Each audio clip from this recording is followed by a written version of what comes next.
ನಾನು ಪ್ರವೀಣ್ ಮಾತಾಡ್ತಾ ಇರೋದು. ಏನಪ್ಪ ವಿಷಯ ಅಂತಂದರೆ, ಆಟೋದವ್ರಿಗೆ ಕಷ್ಟದ ಮೇಲೆ ಕಷ್ಟ. ಒಂದು ಕಡೆ ರ್ಯಾಪಿಡೋ, ಬೈಕ್ ಟ್ಯಾಕ್ಸಿ ಆಯಿತು, Ola Uber commission, amount rate ಕಡಿಮೆ, ಪೀಕ್ ಅವರು ನಾನ್ ಪೀಕ್ ಅವರು ಈ ಥರ ಎಲ್ಲ ಮಾಡಿದ್ರು. ಇವಾಗ ಇನ್ನೊಂದು ಕಷ್ಟ, LPG ಗ್ಯಾಸು ಸಿಗ್ತಿಲ್ಲ. LPG ಗ್ಯಾಸ್ ಸಿಗ್ತಾಯಿತೋ ಇಲ್ವೋ ಆಟೋದವ್ರಿಗಂತೂ ಗೊತ್ತಾಗ್ತಿಲ್ಲ. ಯಾಕಂದರೆ ಬಂಕ್ನವರು ಸಿಕ್ಕಿದ್ರು ಸಿಗಲಿಲ್ಲ ಅಂದರು ರೇಟ್ ಜಾಸ್ತಿ ಮಾಡ್ಕೊಂಡೇ ಹೋಗ್ತಾನೆ ಅವ್ರೆ.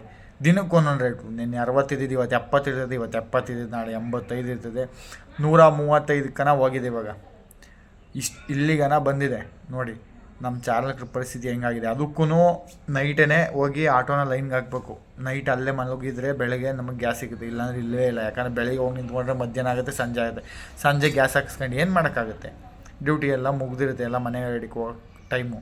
ಅವಾಗಂತೂ ಡ್ಯೂಟಿ ಮಾಡೋಕ್ಕಾಗಲ್ಲ. ನೋಡಿ ಈ ಥರ ಪರಿಸ್ಥಿತಿ ಆಗಿದೆ ನಮ್ಮ ಆಟೋ ಡ್ರೈವರ್ದು. 10 ರೂಪಾಯಿ ಎಕ್ಸ್ಟ್ರಾ ಕೇಳಿದರೆ 10 ರೂಪಾಯಿ ಎಕ್ಸ್ಟ್ರಾ ಕೇಳ್ತಾರೆ ಅಂತ ವೀಡಿಯೋ ಮಾಡೋ ಕಾಲ ಇದು ನಮ್ಮ ಜೀವನ.